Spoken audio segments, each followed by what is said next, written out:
Hi friends, welcome to my channel. ఈరోజు ఈ వీడియోలో మనం హైదరాబాద్ లో ఉన్న ప్రముఖమైన ప్రదేశాలలో ఒకటైన ట్యాంక్ బండ్ చుట్టూ తిరుగుతూ దీని చరిత్ర మరియు చూడవలసిన ప్రదేశాల గురించి తెలుసుకుందాం. ప్రసిద్ధమైన ఈ రహదారి 1568లో హుస్సేన్ సాగర్ గట్టుగా నిర్మించబడింది. ఇది చెరువు గట్టుగా ఉంది కాబట్టి టాంక్ బండ్ చెరువు గట్టు గా ప్రసిద్ధి చెందింది. హైదరాబాదు, సికింద్రాబాదు జంట నగరాలను కలుపుతుంది హుస్సేన్ సాగర్ మీద ఉన్న ట్యాంక్ బండ్. ఈ గట్టు మీద నుండి వెళ్లే ట్యాంక్ బండ్ రహదారికి జంట నగరాలలో ఒక విశిష్టమైన గుర్తింపు ఉంది. ఈ ట్యాంక్ బండ్ చుట్టూ ఎన్నో చూడదగ్గ ప్రదేశాలు ఉన్నాయి. ట్యాంక్ బాండ్ చుట్టూ ఉన్న ఈ మార్గాన్ని నెక్లెస్ రోడ్డు అని అంటారు. ఈ ట్యాంక్ బాండ్ చుట్టూ ఉమ్మడి ఆంధ్రప్రదేశ్ కి సంబంధించిన ఎంతో మంది కవులు, కళాకారులు, విద్యావంతులు, తెలంగాణ మరియు భారత స్వాతంత్ర సమరయోధుల విగ్రహాలు ఉన్నాయి. ఈ విగ్రహాలు ఈ ట్యాంక్ బాండ్ కి ఎంతో ఆకర్షణ. అదే విధంగా Telangana Amarajyothi, Prasad IMAX, NTR garden, NTR park, Ambedkar గారి స్టాచ్యూ, తెలంగాణ రాష్ట్ర సచివాలయం, పివి నరసింహారావు గారి సమాధి, మరెన్నో అద్భుతమైన ప్రదేశాలు ఉన్నాయి.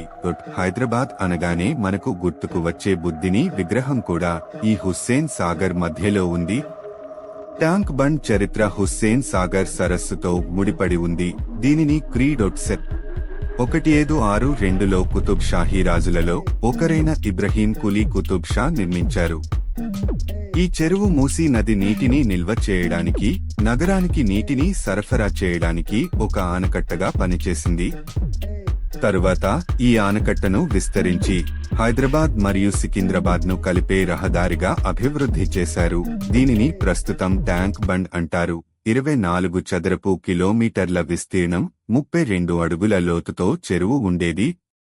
కుతుబ్ షా ఈ సరస్సుకు ఇబ్రహీం సాగర్ అని పేరు పెట్టాలని అనుకున్నాడు. కానీ హుస్సేన్ వలీ యొక్క ప్రాచుర్యము వలన ప్రజలు ఆయన పేరు మీదుగా హుస్సేన్ సాగర్ చెరువు అని పిలవటం ప్రారంభించారు. ఈ విషయం తెలుసుకున్న సుల్తాను చెరువులకున్న ప్రజాదరణను గమనించి వెంటనే తన పేరు మీద గోల్కొండకు 16 మైళ్ల దూరములో ఇబ్రహీంపట్నం చెరువును నిర్మింపజేశాడు. 1985లో బుద్ధ పూర్ణిమ ప్రాజెక్ట్ ప్రతిపాదించబడింది. అప్పట్లో ఆంధ్రప్రదేశ్ ముఖ్యమంత్రి ఎన్టీఆర్ హుస్సేన్ సాగర్ నడిబొడ్డున భారీ విగ్రహం ఏర్పాటు చేయాలని భావించారు.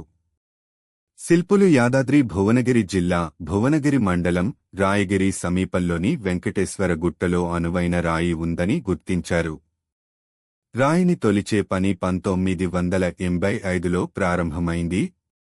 గుట్ట నుంచి తొలిచిన 17 మీటర్ల పొడవు, 320 టన్నుల భారీ రాయిని బుద్ధుడి విగ్రహంగా మలిచేందుకు 1988లో హైదరాబాద్కు తీసుకువచ్చారు.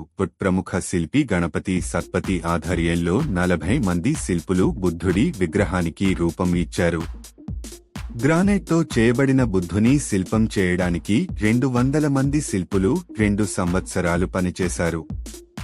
శిల్పం బరువు 440 టన్నులు. శిల్పం ఎత్తు 17 మీటర్లు.